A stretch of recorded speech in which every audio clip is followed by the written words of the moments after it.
Aku nak tunjuk perbezaan hidup sebelum dan selepas simpan emas. Dulu gaji masuk, gaji habis. Ujung bulan zero.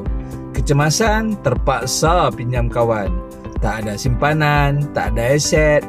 Rasa macam berlari atas treadmill. Penat tapi tak ke mana.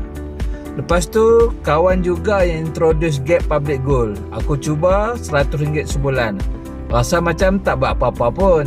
Tapi 2 tahun lepas tu, ada simpanan emas 25 gram. Nilai lebih RM10,000. Wah, kali pertama rasa ada backup. Tenang, ada aset sendiri. Bila kecemasan datang, dah tak panik. Aku ada emas.